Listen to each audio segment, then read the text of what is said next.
가서 시숙 대소변이나 제대로 받아. 넌 원래 그런 식모질이 체질이잖니. 야, 돈 한 푼 못 보태는 내가 이 집안에서 점수 따려면 몸이라도 놀려야지. 어머니, 저 미련 곰탱이 좀 보세요. 3년 동안 똥오줌 받아내더니 결국 도둑년 소리 들으며 쫓겨나네.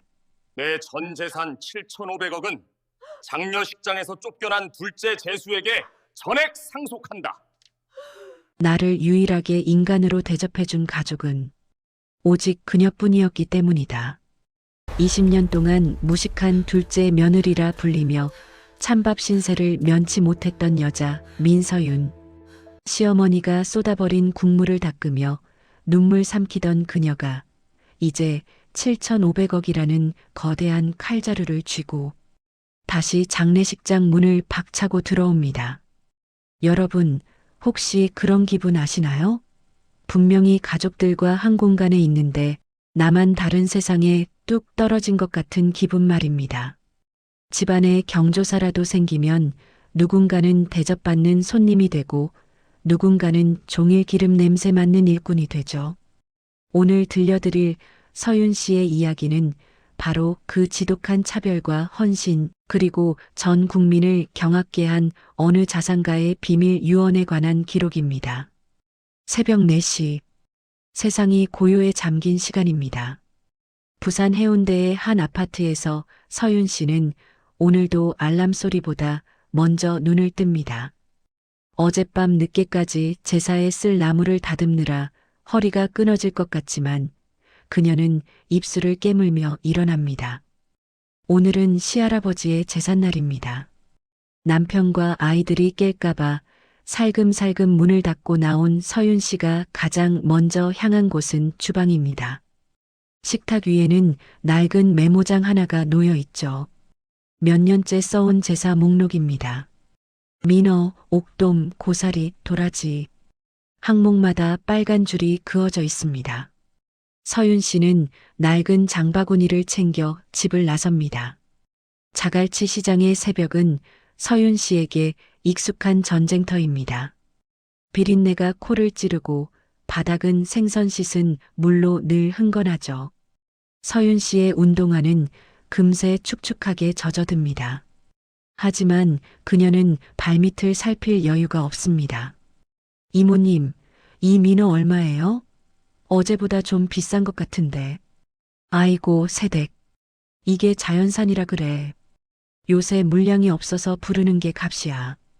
그래도 저 단골이잖아요. 1,000원만 깎아주세요. 오늘 제사라 살 게 너무 많아서 그래요. 저 이거 제 돈으로 사는 거 아시잖아요. 단돈 1,000원을 아끼려 상인들과 실랑이를 벌입니다. 서윤 씨가 짠순이라서 그럴까요? 아닙니다. 시어머니는 제사 비용을 넉넉히 주신 적이 단 한 번도 없습니다. 너희는 맞벌이 하니까 좀 보태라는 말씀이 늘 전부였죠. 결국 서윤 씨의 얄팍한 월급 통장에서 제사 비용의 절반 이상이 빠져나갑니다. 20년째 이 짓을 반복하고 있지만 서윤 씨는 익숙해지지 않습니다. 그저 오늘 하루가 무사히 지나가기만을 바랄 뿐입니다. 오전 9시, 시댁에 도착하자마자 서윤 씨는 앞치마부터 두릅니다. 낡고 색이 바랜 군데군데 기름때가 묻은 앞치마입니다. 동태전을 부치고 호박을 썰고 산적을 꼬챙이에 끼웁니다. 커다란 솥에는 소고기 무국이 보글보글 끓고 있죠. 부어가는 열기와 기름 냄새로 가득합니다. 서윤 씨의 머리칼은 땀과 기름에 절어 이마에 딱 달라붙었습니다. 그때였습니다. 현관문이 열리며 화사한 웃음소리가 들려옵니다. 큰동서와 막내동서입니다. 그들은 제삿날이라는 게 믿기지 않을 정도로 우아한 차림입니다. 명품 코트에 잘 손질된 머리, 그리고 손에는 화려한 쇼핑백들이 들려 있습니다. 어머니, 저희 왔어요. 오면서 백화점 들러서 어머니 좋아하시는 가방 좀 사왔어요. 아이고, 우리 큰며느리 왔니? 바쁠 텐데 뭘 이런 걸 다. 큰 동서가 수백만 원짜리 가방을 내놓자 시어머니의 얼굴에는 웃음꽃이 피어납니다. 막내 동서도 지지 않습니다. 두툼한 돈 봉투를 시어머니의 손에 쥐어줍니다. 어머니, 이건 저희 정성이에요. 이번 제사 때 맛있는 거 많이 사드세요. 역시 우리 막내가 최고네. 의사 남편 뒷바라지하느라 힘들 텐데 이런 건 또 언제 챙겼대. 안방에서는 웃음소리가 끊이지 않습니다. 향긋한 커피 냄새와 고급 과일 향기가 거실을 채웁니다. 하지만 부엌에 홀로 남겨진 서윤 씨의 코끝에는 여전히 매매한 기름 냄새뿐입니다. 서윤 씨가 기름기 묻은 손을 앞치마에 닦으며 인사를 건네려 하지만 시어머니는 눈길조차 주지 않습니다. 시어머니 순자 씨가 부엌으로 들어옵니다. 방금 전 안방에서의 인자한 웃음은 온데간데 없습니다. 그녀는 팔짱을 낀 채 서윤 씨가 붙인 전들을 훑어봅니다. 서윤아, 전이 왜 이렇게 눅눅하니? 불 조절 하나 제대로 못하니? 어머니, 이게 불이 좀 약해서요. 팬을 오래 써서 그런지 자꾸 눌어붙네요. 핑계 대지 마라. 도구가 문제가 아니라 내 정성이 문제인 거야. 돈 없으면 몸이라도 제대로 놀려야지. 형님이랑 동서는 저렇게 애써서 정성을 쌓우는데 너는 하루 종일 여기서 뭐 하는 거니? 남들 보기에 창피하지도 않아? 서윤 씨의 가슴에 비수가 꽂힙니다. 돈 없으면 몸이라도 놀려야 한다니요. 새벽 4시에 일어나 장을 보고 이 뜨거운 불 앞에서 6시간 넘게 서 있던 자신의 노고는 돈이 없는 죄로 인해 당연한 숙명이 되어버렸습니다. 서윤 씨는 입술을 깨물며 끓고 있는 탕국을 살핍니다. 정성껏 고기를 볶고 물을 썰어 넣어 진하게 우려낸 국입니다. 국간 좀 봐라. 맹물 아니니? 그간 딱 맞췄어요, 어머니. 시숙님 좋아하시는 고기도 듬뿍 넣었고요. 어디? 짜다 짜. 너희 시숙님이 입맛이 얼마나 까다로우신데. 이런 걸 상에 올리니? 소금으로 국을 끓였어? 다시 끓여. 시어머니는 말을 마치기가 무섭게 냄비를 들어 싱크대 바닥에 국물을 쏟아버립니다. 보글보글 끓던 국물이 튀어 서윤 씨의 발등에 닿았지만 시어머니는 아 뜨거워 소리 한 번 하지 않습니다. 쏟아진 국물 위에 뒹구는 고기 조각들을 보며 서윤 씨의 눈시울이 붉어집니다. 제사가 끝나고 식구들이 한자리에 모였습니다. 하지만 서윤 씨의 자리는 여전히 부엌입니다. 상 정리를 하고 설거지를 하고 남은 음식들을 정리하느라 정작 자리에 앉을 시간조차 없습니다. 거실에서는 역시 우리 집안은 화목해라는 시어머니의 목소리와 동서들의 맞장구 소리가 들려옵니다. 식구들이 화기애애하게 음복을 마치고 거실로 나간 뒤에야 서윤 씨는 싱크대 구석에 자리를 잡습니다. 반찬 그릇에 담긴 식어버린 탕국 한 그릇, 그리고 동서들이 먹고 남긴 꼬리 부분만 남은 전 몇 점. 그것이 오늘 서윤 씨가 마주하는 첫 끼니입니다. 나도 누군가의 귀한 딸이었는데, 나도 밖에서는 인정받는 직장인인데, 찬밥을 국물에 말아 한술 뜨는데 목이 메어 잘 넘어가지 않습니다. 부엌 구석 환풍기 소리만이 요란한 그 공간에서 서윤 씨는 철저히 이방인이었습니다. 서윤 씨는 젖은 손을 앞치마에 비비며 거실의 웃음소리를 듣습니다. 그 소리는 마치 서윤 씨를 비웃는 환청처럼 귓가를 맴돕니다. 어머니, 이번 연휴에 저희랑 해외여행 가실래요? 제가 좋은 곳 예약해 둘게요. 큰 동서의 달콤한 제안에 시어머니는 좋아 죽겠다는 듯 대답합니다. 그래, 우리 큰 며느리밖에 없네. 서윤이는 여기 남아서 집이나 좀 지키고. 서윤 씨는 쓴웃음을 짓습니다. 이제는 화도 나지 않습니다. 그저 이긴 하루가 빨리 끝나고 혼자만의 어둠 속으로 숨고 싶을 뿐입니다. 하지만 서윤 씨는 아직 모르고 있었습니다. 오늘 그녀의 낡은 앞치마에 묻은 눈물이, 그리고 시어머니가 쏟아버린 그 국물의 얼룩이 훗날 이 집안을 송두리째 뒤흔들 거대한 반전의 서막이 될 것이라는 사실을 말이죠. 이 모든 광경을 안방 문틈 사이로 지켜보던 한 사람이 있었습니다. 평생을 독신으로 살며 전 세계를 호령하던 거물, 바로 서윤 씨의 시숙 현우 씨였습니다. 휠체어에 몸을 의지한 채 차가운 눈빛으로 부엌을 바라보던 그는 조용히 비서를 불렀습니다. 비서실장, 기록해둬.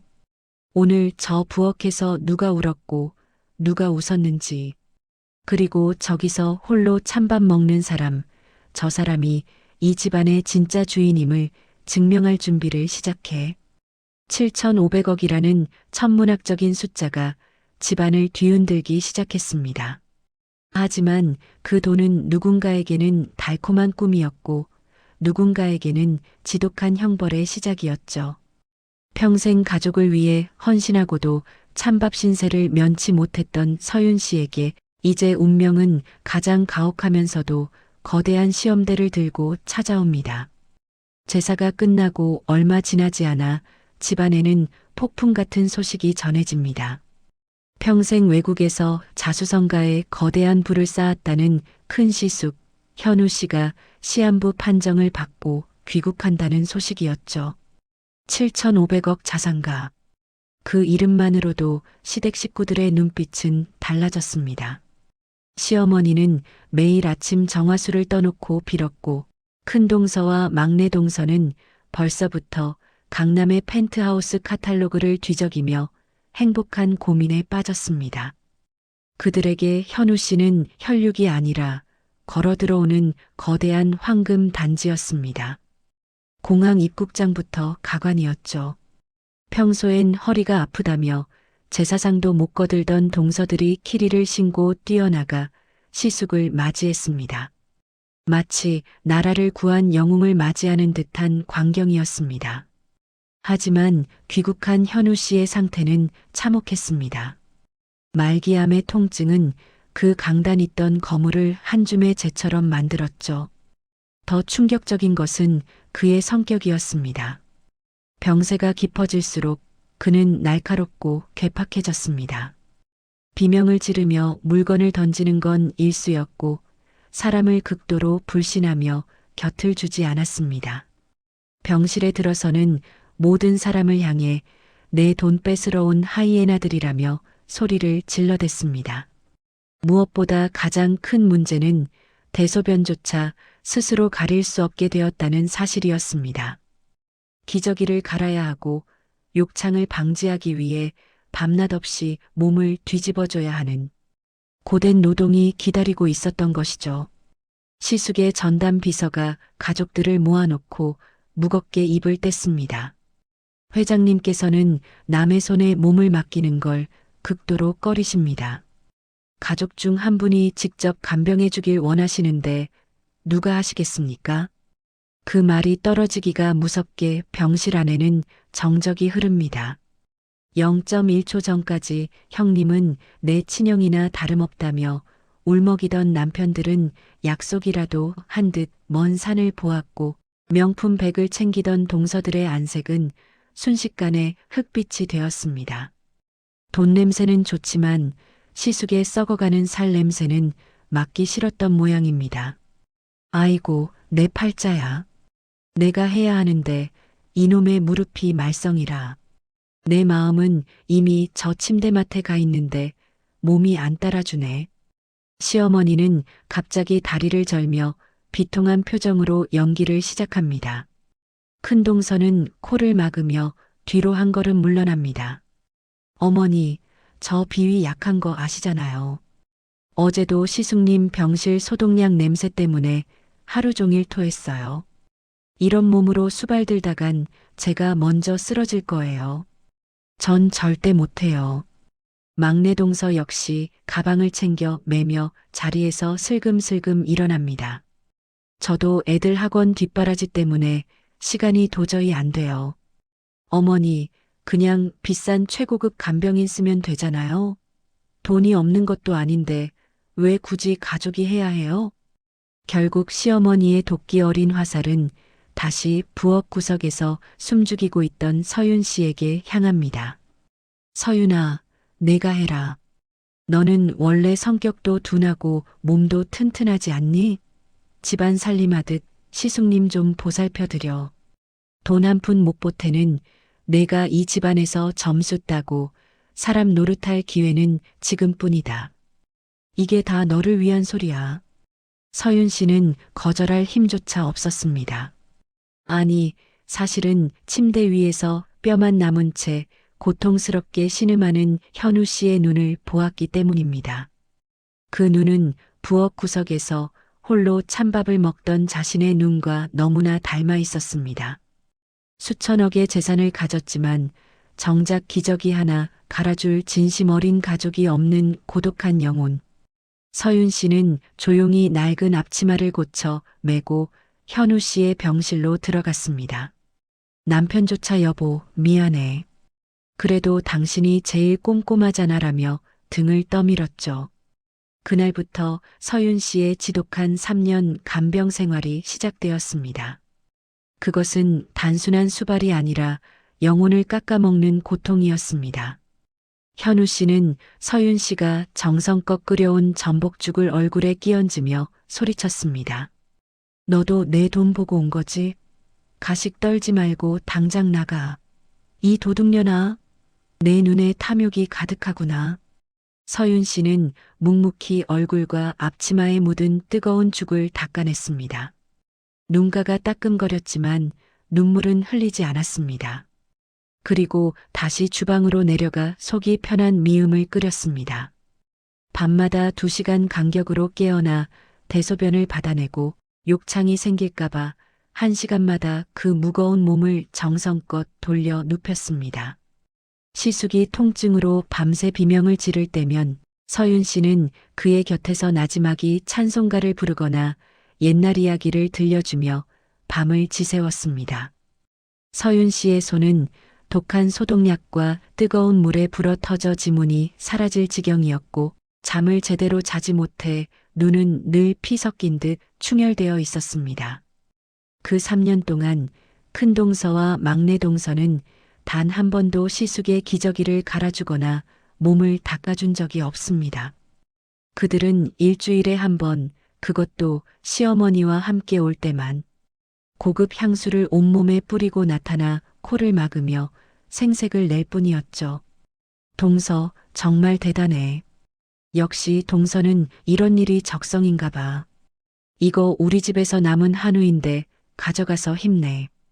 동서들이 던져준 식은 고기 몇 점과 5만 원권 몇 장은 서윤 씨의 헌신에 대한 위로가 아니라 짐승에게 던져주는 먹이와 같은 멸시였습니다.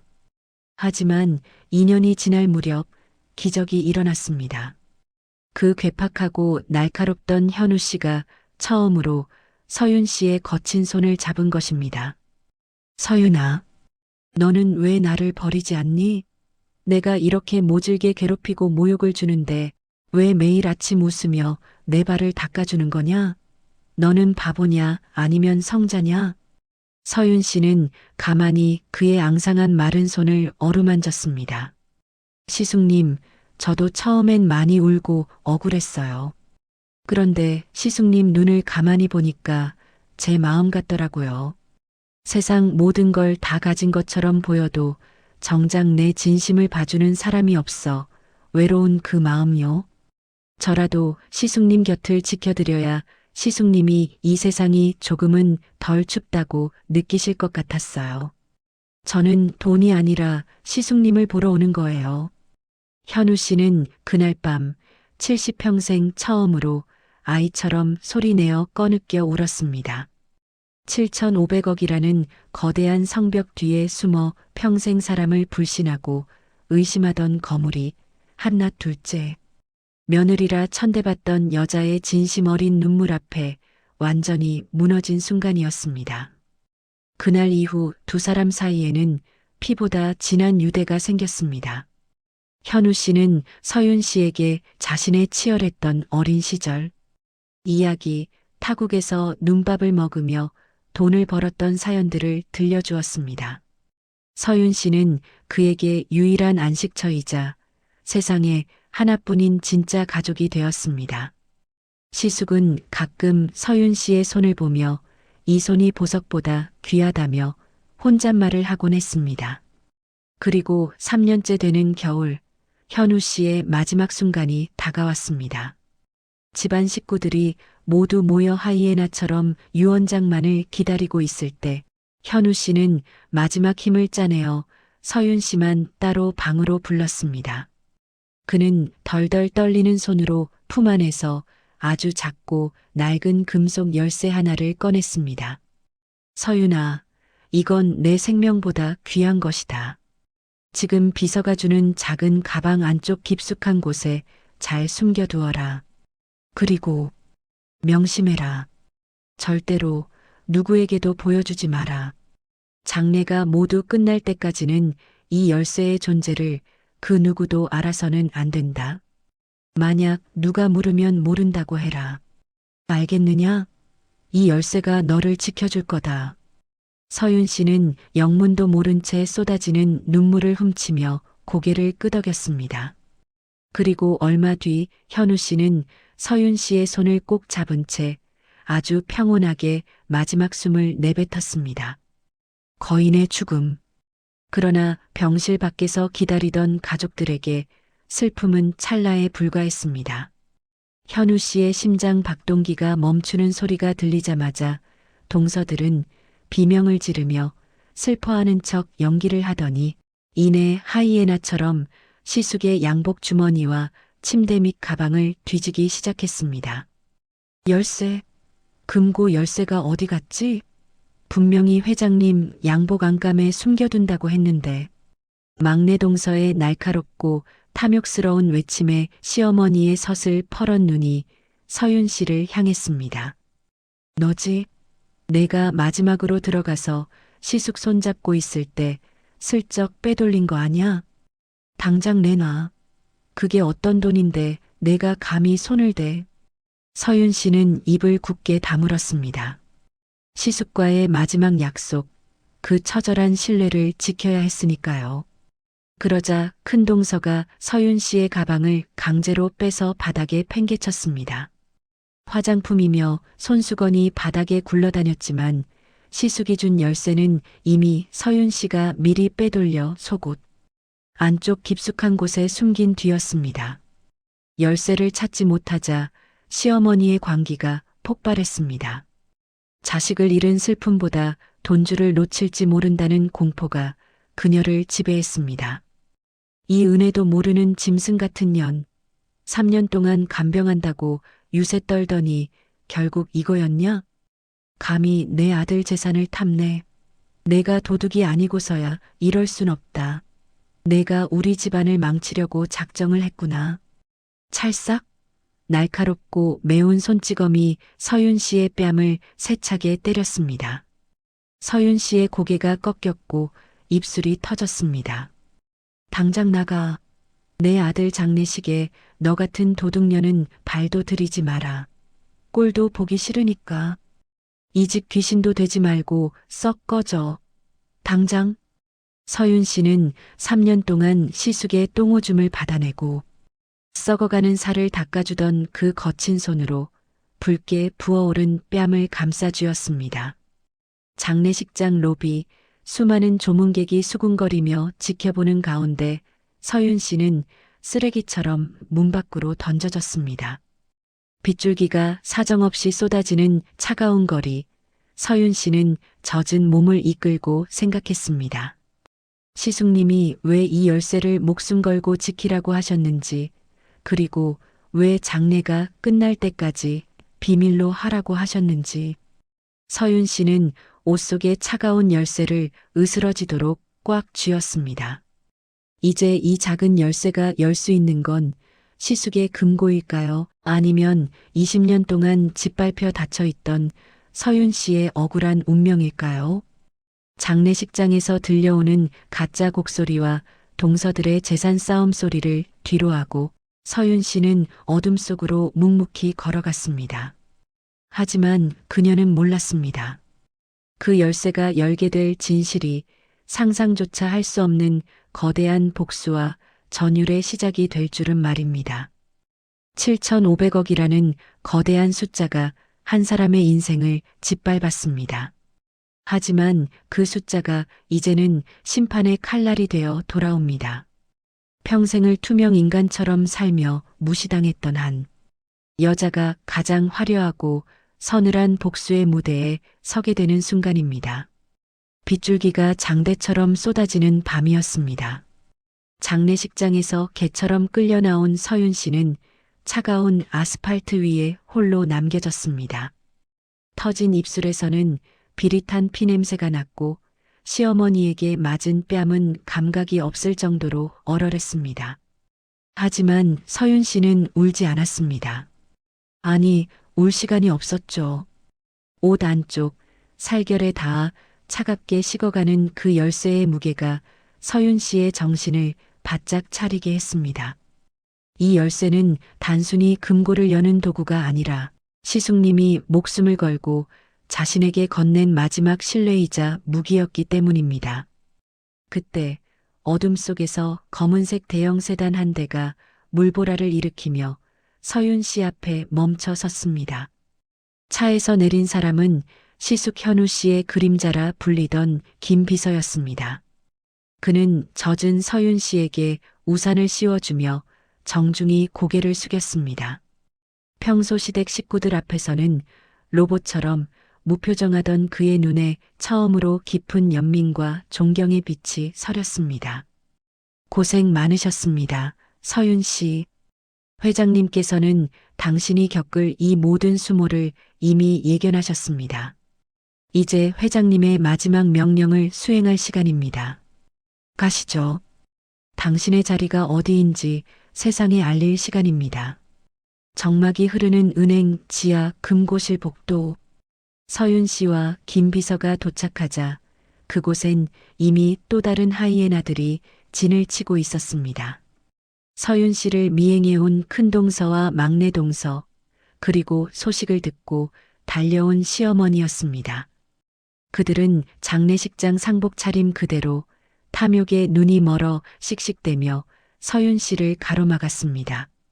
빗물에 젖어 초라한 서윤 씨의 모습에 그들은 다시 한번 승기를 잡은 듯 기고만장해졌습니다. 이 도둑놈의 년, 역시 여기로 올 줄 알았어. 내가 감히 그 금고를 열려고 해? 큰 동서가 서윤 씨의 젖은 머리카락을 잡아채려 손을 뻗었습니다. 막내 동서 역시 표독스러운 눈빛으로 쏘아붙였습니다. 어머니, 보셨죠? 3년 동안 간병하는 척, 착한 척 다 하더니 결국 이 금고 하나 노린 거예요. 전현이 옷 속에 숨기고 있는 열쇠, 당장 뺏어야 해요. 그건 우리 남편들 거잖아요. 시어머니는 서윤 씨의 앞을 가로막으며 도끼 어린 눈으로 명령했습니다. 서윤아, 좋은 말로 할 때 내놔라. 내가 감히 넘볼 돈이 아니다. 그 열쇠 내놓고 무릎 꿇고 빌면 도둑질 하려던 건 내 아들 봐서 덮어주마. 어서. 그때 금고실 안쪽에서 육중한 문이 열리며 묵직한 목소리가 들려왔습니다. 시숙의 전담 변호사였습니다. 그의 뒤로는 건장한 경호원들이 줄을 지어 서 있었죠. 모두 정숙하십시오. 이곳은 고 선우연 회장님의 유지가 집행되는 신성한 장소입니다. 상속권자 여러분이 모두 모이셨으니 지금부터 유언장을 공개하겠습니다. 하지만 그 전에 열쇠를 가진 정당한 권리자부터 확인하겠습니다. 변호사는 서윤 씨에게 정중히 고개를 끄덕였습니다. 서윤 씨는 떨리는 손으로 옷 속에서 열쇠를 꺼내 변호사에게 건넸습니다. 시댁 식구들이 비명을 지르며 달려들려 했지만 경호원들의 벽에 가로막혀 발만 동동 굴렀습니다. 육중한 강철문이 기계음을 내며 열리고 그 안에서 고풍스러운 오동나무 상자 하나가 나왔습니다. 시어머니와 동서들은 침을 꿀꺽 삼키며 상자 속에서 금괴나 수표 뭉치가 쏟아져 나오길 기대하는 눈치였습니다. 하지만 변호사가 펼쳐든 유언장의 첫 문장은 그들의 심장을 단숨에 얼어붙게 만들었습니다. 나 선우연은 나의 모든 남동생과 제수들에게 단 1원의 상속도 거부한다. 그들은 내가 병들었을 때 내 주머니를 뒤졌고 내가 신음할 때 내 죽음의 시간을 계산하며 상속 계산기를 두드렸다. 그들에게 줄 것은 법적 처벌뿐이다. 병풍처럼 둘러서 있던 식구들의 안색이 순식간에 흑빛으로 변했습니다. 큰동서는 말도 안 돼. 이건 무효야. 라며 소리를 질렀고 시어머니는 뒷목을 잡고 소파에 주저앉았습니다. 변호사의 낭독은 칼날처럼 날카롭게 이어졌습니다. 나의 모든 주식 지분, 국내외 부동산, 그리고 현금, 자산을 포함한 총 7,500억 원의 전 재산은 나의 유일한 가족이었던 둘째 재수 서윤에게 전액 증여한다. 그녀만이 내가 인간으로서 존엄을 지키며 눈을 감을 수 있게 해주었기 때문이다. 나의 마지막 길을 배웅한 유일한 효부는 오직 서윤뿐이다. 이건 사기야. 전현희 변호사랑 짜고 조작한 거라고. 어떻게 그럴 수가 있어. 큰동서가 실성한 사람처럼 비명을 지르며 벽을 손톱으로 긁어댔습니다. 하지만 변호사는 차갑게 서류 한 뭉치를 더 꺼냈습니다. 또한 큰 재수 최희정과 막내 재수 김은주가 지난 10년간 집안 공금을 유용하고 회장님의 비자금을 가로채려 했던 모든 증거 자료를 확보했습니다. 서윤 씨가 원할 경우 즉각 형사 고소를 진행할 것이며 이미 법원에 재산가압류 신청을 마친 상태입니다. 금고실안은 이제 시장 바닥보다 더한 아수라장이 되었습니다. 동서들은 서윤 씨를 향해 입에 담지 못할 욕설을 퍼부으며 달려들었습니다. 내가 감히 우리 집안 재산을 먹어? 너 죽고 나 죽자. 이 가증스러운 년아. 그때였습니다. 서윤 씨가 변호사에게 받은 열쇠로 나무 상자 바닥의 비밀 공간을 직접 열었습니다. 그 안에는 돈뭉치가 아닌 낡고 빛바랜 소형 녹음기 하나가 놓여 있었습니다. 서윤 씨가 떨리는 손으로 재생 버튼을 눌렀습니다. 금고실의 스피커를 통해 흘러나오는 소리는 그들의 영혼까지 발가벗기는 추악한 진실이었습니다. 어머니, 저 노인네 언제 죽는데요? 숨 넘어가는 소리 듣기도 지겹네. 저러다 우리 집만 다 빠지겠어요. 큰동서의 짜증 섞인 목소리였습니다. 그러게 말이야. 그래도 다행이지 뭐냐. 저 미련 곰탱이 서윤이가 똥오줌 다 받아내고 있으니 우린 손에 물 한 방울 안 묻혀도 되잖니. 걔는 그냥 식모질이나 시키다 장례 끝나면 몇 푼 던져주고 내쫓으면 돼. 시어머니의 낄낄거리는 웃음소리가 금고실을 가득 채웠습니다. 형님, 인감도장 위치는 알아냈어요? 서윤이 전현이 잠시 자리 비운 사이에 방 싹 뒤져야 하는데. 서윤이 걔 아마 시숙 죽으면 자기한테 뭐라도 떨어질 줄 알겠죠? 바보 같은 게.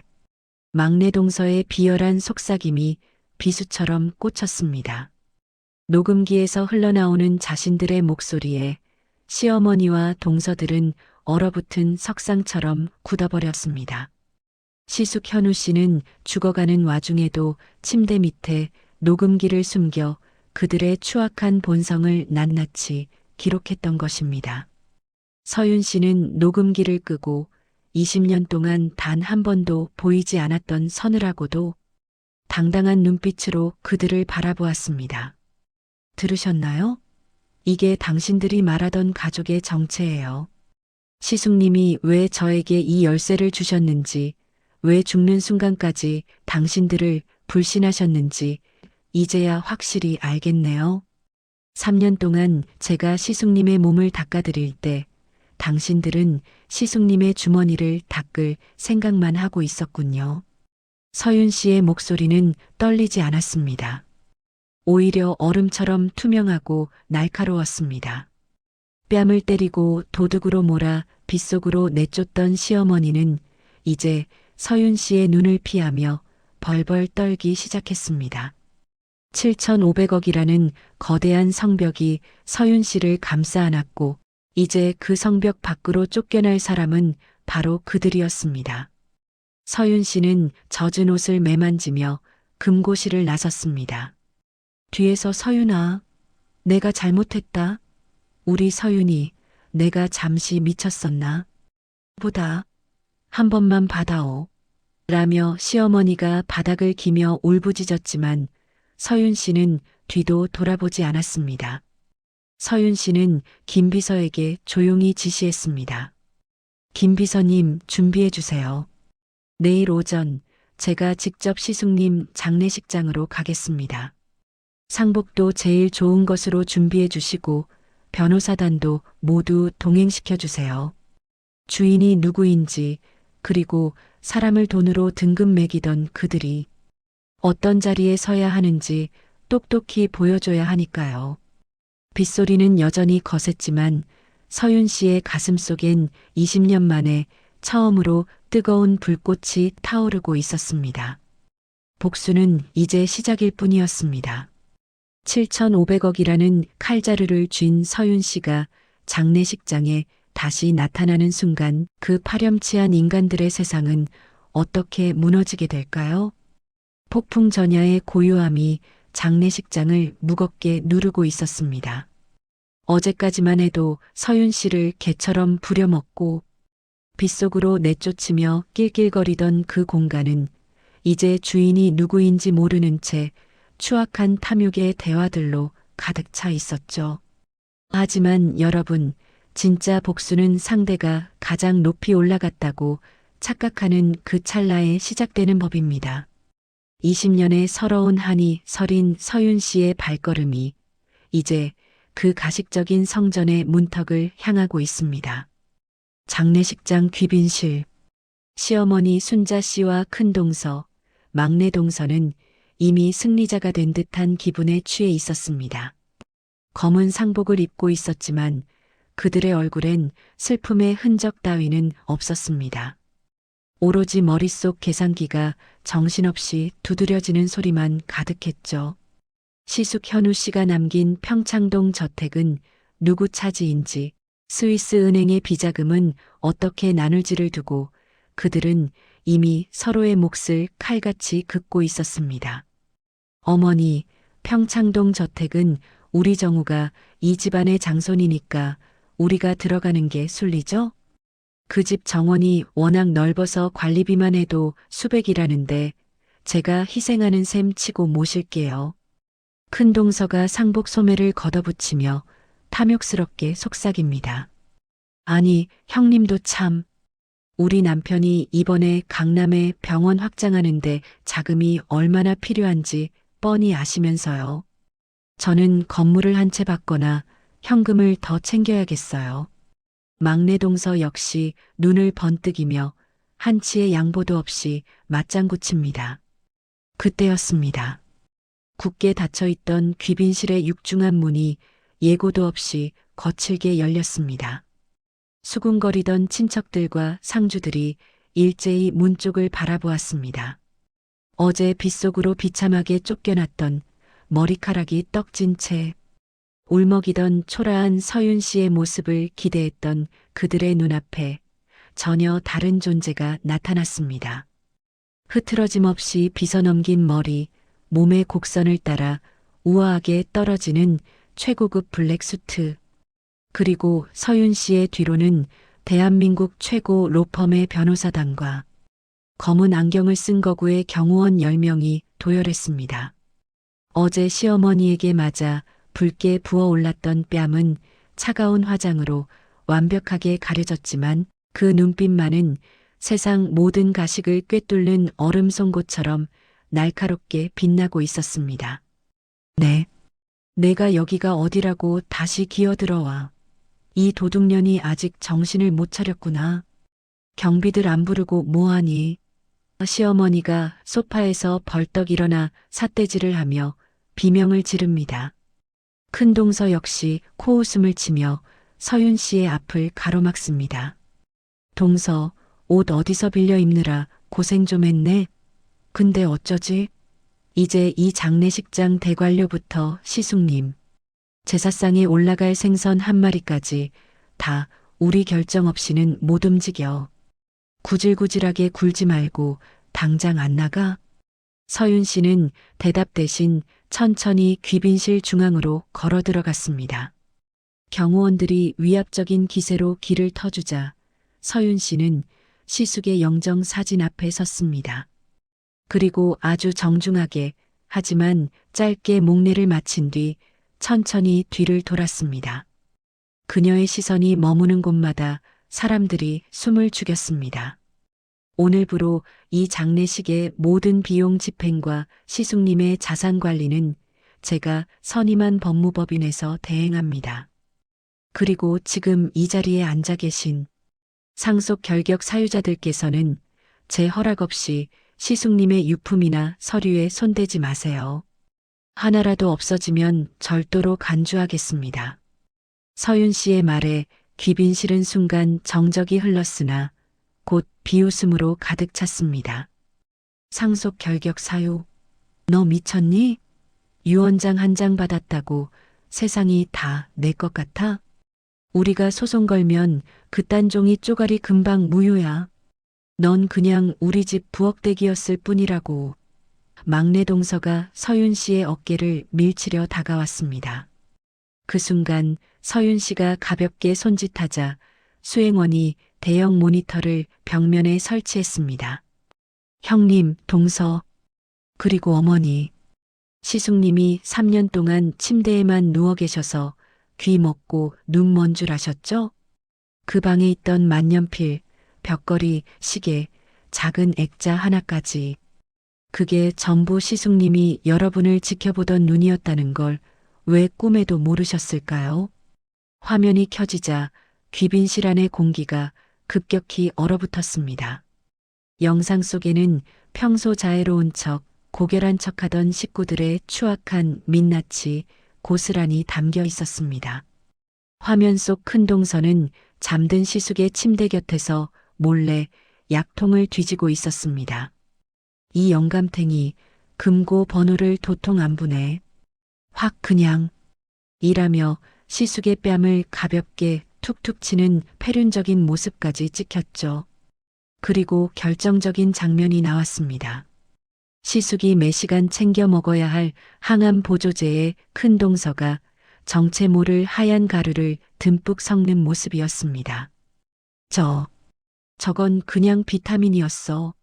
형님 기운 차리시라고 내가 정성으로 넣은 거야. 큰 동서가 비명을 지르며 모니터를 가리려 했지만 서윤 씨는 눈 하나 깜짝하지 않고 차갑게 말을 이었습니다. 비타민요? 저희 쪽 로펌에서 이미 성분 분석 마쳤습니다. 시숙님이 복용하시던 약과 반응하면 쇼크를 일으킬 수 있는 강력한 수면 유도제더군요.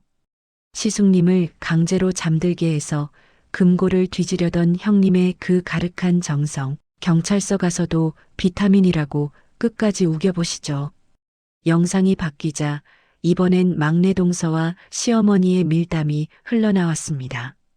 어머니, 저기 금고 안에 주식 증서만 미리 빼돌리면 저 무식한 서윤이는 아무것도 못해요. 걔가 뭘 알겠어요? 평생 생선 비린내나 맡으며 부엌대기로 살던 년인데. 시어머니는 낄낄거리며 맞장구를 칩니다.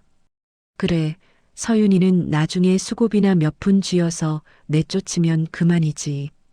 주제에 무슨 재산이야. 서윤 씨는 차갑게 식어버린 표정으로 그들을 내려다보았습니다. 20년 동안 그들의 비위를 맞추고 뒤처리를 하며 고생한다는 말 한마디 대신 너는 우리 집안에 돈 한 푼 안 해오니? 몸이라도 써야지라는 비아냥을 들었던 세월이 주마등처럼 스쳐 지나갔습니다. 어머니 그리고 형님들, 돈으로 사람 등급 매기고 진심 다해 간병한 사람, 식모 취급할 때 참 즐거우셨죠? 이제 그 대가를 치를 시간입니다. 서윤 씨가 두툼한 서류 뭉치를 테이블 위에 내던졌습니다. 지금 형님들이 살고 계신 평창동 집, 그리고 동선의 병원 건물 명의, 전부 시숙님 법인 소유인 거 아시죠? 유언장에 따라 그 법인의 모든 주식과 권한은 저에게 승계되었습니다. 오늘 밤 안으로 평창동 집 비우세요. 이제 내 집이니까요. 단 한 개의 의자도 옷 한 벌도 시숙님 돈으로 산 거라면 들고 나갈 수 없습니다. 몸만 나가세요. 서윤아, 내가 어떻게 나한테 이럴 수 있니? 내가 내 시어미다. 천륜을 저버릴 셈이야. 시어머니가 소파에서 굴러떨어지며 서윤 씨의 구두를 붙잡으려 바닥을 기었습니다. 서윤 씨는 한 걸음 뒤로 물러나며 서늘하게 대답했습니다. 어머니, 어제 저를 빗속으로 내쫓으면서 하신 말씀 기억하세요? 돈 없으면 몸이라도 놀려야 한다고요. 이제 어머니가 그 몸 좀 놀려보세요. 제가 마련해드린 지하 단칸방으로 가시면 됩니다. 아, 거기엔 가사 도우미 같은 거 없으니까 빨래며 청소며 직접 하셔야 할 거예요. 그게 어머니가 말씀하신 사람 사는 법 아니었나요? 이때 장례식장 로비에서 소란이 들리더니 서윤 씨의 남편이 헐떡이며 뛰어들어왔습니다. 그는 상황 파악도 못한 채 서윤 씨의 어깨를 잡으며 비굴한 미소를 지었습니다. 여보, 당신 정말 대단하다. 형님이 재산을 다 당신한테 줬다며? 우리 이제 부자 된 거야. 나 그동안 어머니 눈치 보느라 얼마나 힘들었는지 알지? 나 사실 당신 편이었어. 우리 이제 평창동 집 들어가서 보란 듯이 살자. 응? 서윤 씨는 남편의 손을 더러운 오물이 묻은 듯 차갑게 쳐다보았습니다. 20년 동안 고부 갈등의 현장에서 늘 내가 참아라, 우리 엄마 노인네라 저러시는 건데 내가 이해해야지라며 방관자로 일관했던 남자. 아니, 가해자들보다 더 비겁했던 남편이었습니다. 당신도 착각하지 마. 우리가 아니라 나야. 당신이 그동안 우리 집 생활비 대신 어머니 명품 가방 사드리고 형수들 도박빚 갚아줬네요. 시숙님이 비서를 통해 전부 증거로 모아놓으셨더라고. 여기 이혼 서류야. 도장 찍고 당신도 당신이 그렇게 아끼는 식구들이랑 같이 나가. 한 푼도 줄 생각 없으니까 몸만 나가. 남편의 손에서 이혼 서류가 힘없이 바닥으로 떨어졌습니다. 20년의 고통스러운 세월이 단 한 장의 종이로 깨끗하게 끊어지는 순간이었습니다. 서윤 씨는 경호원들에게 차갑게 눈짓했습니다. 이분들 고인에 대한 예의도 없고 범죄 혐의까지 있는 분들이니 당장 밖으로 끌어내세요. 다시는 이 장례식장에 발도 못 붙이게 하세요. 더럽습니다. 시어머니의 절규와 동서들의 비명소리가 장례식장 복도를 가득 메웠습니다. 어제 서윤 씨가 쫓겨날 때 비웃음을 던지던 조문객들의 시선은 이제 경외와 공포로 바뀌어 서윤 씨를 향했습니다. 서윤 씨는 다시 시숙의 영정사진 앞에 섰습니다. 시숙이 남겨준 7,500억이라는 거대한 힘. 그녀는 이제 그 힘으로 자신의 짓밟힌 영혼을 어루만지고 새로운 삶을 지어갈 준비를 마쳤습니다. 돈으로 사람의 가치를 매기던 이들이 정작 그 돈 때문에 가장 비참한 바닥으로 고꾸라지는 순간 서윤 씨의 서늘한 복수는 이제 겨우 막을 올렸을 뿐입니다. 하지만 그녀의 가슴 속엔 복수의 쾌감보다 더 뜨거운 것이 피어오르고 있었습니다. 그것은 20년 만에 처음으로 누구의 며느리도 누구의 아내도 아닌 본연의 목소리로 불러보는 자신의 이름, 민서윤이었습니다. 폭풍이 지나간 자리에는 언제 그랬냐는 듯 고요한 평화가 찾아왔습니다. 수천억의 자산보다 서윤 씨를 더 설레게 한 건 아침마다 나를 깨우던 지독한 기름 냄새가 아니라 창가에 내려앉은 따스한 봄볕이었습니다. 평생 누군가의 그림자로 살며 시들어갔던 한 여자가 비로소 자기만의 꽃을 피워내는 찬란한 기록. 그 마지막 이야기를 시작합니다.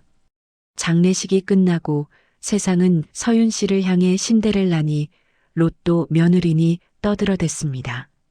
하지만 서윤 씨는 그 화려한 수식어들에 흔들리지 않았습니다. 그녀가 가장 먼저 한 일은 평생 자신을 올감했던 기름때 절어있는 낡은 앞치마를 태우는 것이었습니다. 불길 속에서 사그라지는 앞치마를 보며 서윤 씨는 비로소 20년의 한을 놓아주었습니다. 상속받은 7,500억. 서윤 씨는 그 돈의 가치를 누구보다 잘 알고 있었습니다. 시숙님이 목숨과 맞바꾸며 지켜낸 그 소중한 자산으로 서윤 씨는 그림자 며느리들을 위한 치유재단을 설립했습니다. 명절마다 부엌 구석에서 숨죽여 울던 사람들, 가족이라는 이름 아래 자아를 잃어버린 수많은 여성을 위한 안식처였습니다. 서윤 씨는 그곳에서 상담을 지원하고 법적 자문을 제공하며 그들이 당당하게 자신의 삶을 되찾을 수 있도록 돕는 일에 매진했습니다. 시어머니 순자 씨는 서윤 씨의 배려로 국내에서 가장 시설이 좋은 실버타운에 입주했습니다. 재산 다툼 끝에 파산한 큰 동서와 막내 동서는 이제 시어머니를 돌아보지도 않았죠. 오직 서윤 씨만이 며느리로서의 최소한의 도리를 다했습니다. 서윤아, 내가 정말 미안했다.